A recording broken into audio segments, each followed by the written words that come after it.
அன்பு தமிழ் நெஞ்சங்களுக்கு ஆஸ்ட்ரோ தமிழ் மகளின் இனிய வணக்கங்கள். இன்றைய பதிவில் தனுசு ராசியில் பிறந்த நண்பர்களே, உங்கள் பொண்டாட்டி உங்கள் புருஷன் இந்த ராசியில் அமைஞ்சிட்டா மகா ராசி யோகம் உங்களுக்கு இருக்குங்க.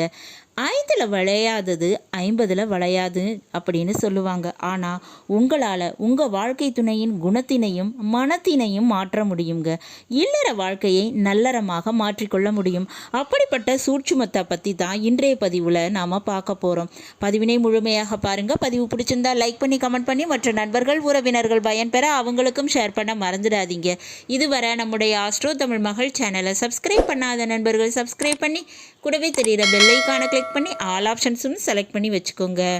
ஏற்கனவே தனுசு ராசியில் பிறந்த நண்பர்களுக்காக நம்முடைய சேனலில் 2025 புத்தாண்டு பலன்கள் மற்றும் சனி பயிற்சி பலன்கள் பதிவு செஞ்சாச்சு. பதிவினை பார்க்காத நண்பர்கள் சேனலில் போய் பார்க்கலாம். டிஸ்கிரிப்ஷன்லேயும் லிங்க் கொடுத்துருக்கேன், போய் பார்த்து பயனடைஞ்சுக்கோங்க. தனுசு ராசியில் பிறந்த நண்பர்களை, மனைவி அமைவதெல்லாம் இறைவன் கொடுத்த வரம், கணவனே கண்கண்ட தெய்வம், இப்படியெல்லாம் சொல்வாங்கங்க. வாழ்க்கை துணையை வரமாகவும் தெய்வமாகவும் ஏன் சொன்னாங்க? ஒரு மனிதனுக்கு வாழ்க்கை துணை மட்டும் சரியாக அமைஞ்சிட்டா அவனுடைய வாழ்க்கை சொர்க்கமாக மாறிவிடுங்க. அதனால தான் கடவுளை பெற்றவங்களை, உடன் பிறந்தவங்களை, ஏன் நமக்கு பிறக்க போகின்ற பிள்ளைகளை கூட ஆணா பெண்ணா என தானே தீர்மானிக்கும் கடவுள் நம்முடைய வாழ்க்கை துணையை தேர்ந்தெடுக்கும் விஷயத்தினை மட்டும் நம்ம கையில் கொடுத்துட்டாரு. எந்த மாதிரி வாழ்க்கை துணை வேணும் என்பதை நாமளே முடிவு பண்ண வச்சிட்டாரு. கடவுளாலேயே அதனை தீர்மானிக்க முடியாமல் போய்விட்டது. அப்படிப்பட்ட அந்த துணையை நாம் சரியாக தேர்ந்தெடுக்க வேண்டும். அப்படி இல்லைன்னா பல விதங்களில் நாம் மாட்டிக்குவோம் இல்லையா?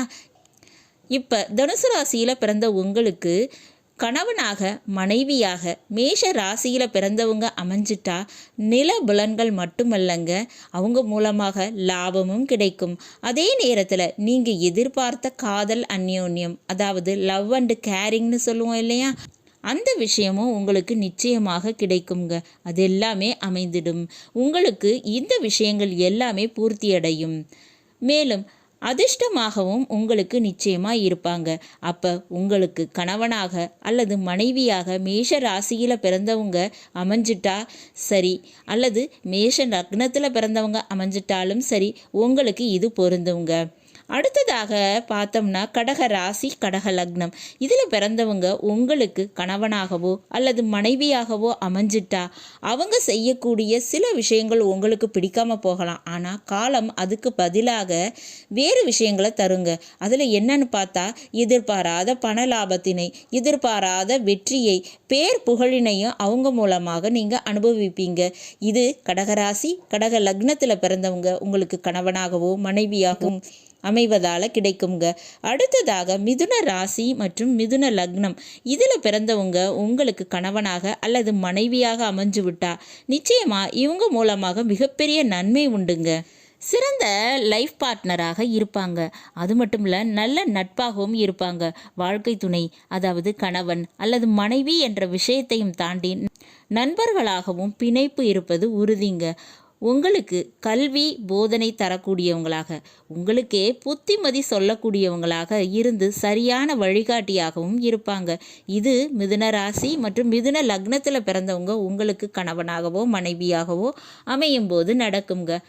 அடுத்ததாக பார்த்தோம்னா சிம்ம ராசி மற்றும் சிம்ம லக்னம், இதில் பிறந்தவங்க உங்களுக்கு கணவனாகவோ மனைவியாகவோ அமைந்து விட்டால் நிச்சயமாக நீங்கள் ரொம்பவே ரிலாக்ஸாக இருக்கலாம்ங்க.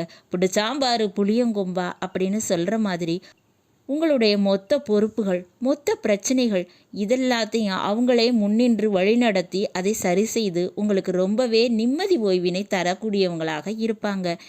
ஏன் உங்களுக்கு ஒரு தாயாக தகப்பனாக கூட இருந்து எல்லாத்தையும் பார்த்துக்குவாங்க. அந்த மாதிரியான அமைப்பு உண்டு. அப்போ இந்த 4 ராசியில் கணவனோ அல்லது மனைவியோ அமைந்தா தனுசு ராசியில் பிறந்த நீங்கள் பிடிச்சது புளியங்கொம்பு தாங்க. இதில் மாற்றுக்கருத்தே கிடையாது. சரியா? சரி, மற்ற ராசியில் பிறந்தவங்க வாழ்க்கை துணையாக அமைஞ்சிட்டா என்ன பண்ணுறது? அல்லது வாழ்க்கை துணையால் பிரச்சனைகள் வந்ததுன்னா அதை எப்படி சரி பண்ணுறது? தனுசு ராசியில் பிறந்தவங்க ஒரு விஷயத்தை தெளிவாக புரிஞ்சுக்கோங்க. உங்கள் வாழ்க்கை துணையை குறிக்கிறது 7ஆம் வீடு. அது உங்களுக்கு மிதுன ராசி. அதுக்கு அதிபதி புதன் பகவான்க. புதனுக்கு உரிய தெய்வம்னு பார்த்தா, அதாவது அதிதேவதை தெய்வம் பெருமாள் மகாவிஷ்ணுங்க. அப்போ புதன்கிழமை பெருமாளுக்கு துளசி மாலை சாற்றி வழிபாடு செய்யலாம். இனிப்பு வகைகளை, அதாவது கற்கண்டு, பொங்கல் இவற்றை நிவேதனம் செய்கிறது ரொம்ப நல்லதுங்க. குறிப்பிட்டு சொன்னோம்னா கருடாழ்வாருக்கு உலர் திராட்சையை நிவேதனம் செய்வது மிகப்பெரிய நன்மையை தருங்க. அதே போல் தனுசு ராசியில் பிறந்த நீங்கள் வாழ்க்கை துணையோட நல்ல அண்டர்ஸ்டாண்டிங் இருக்கணும்னு நினச்சா கையில் பித்தளை மோதிரம் அணிந்து கொள்வது நல்லதுங்க. உங்கள் படுக்க அறையில் புத்தகம் வச்சிருக்கிறது, புத்தகம் வாசிக்கிறது போன்ற விஷயத்தை கடைபிடிச்சா உங்கள் வாழ்க்கை துணையோடு இருக்கக்கூடிய கருத்து வேறுபாடு பிரச்சனைகள் அதெல்லாம் மாறுவது உறுதிங்க. இது அனுபவ ரீதியாக கண்ட உண்மை. செய்து பார்க்குறதுல தப்பே கிடையாதுங்க.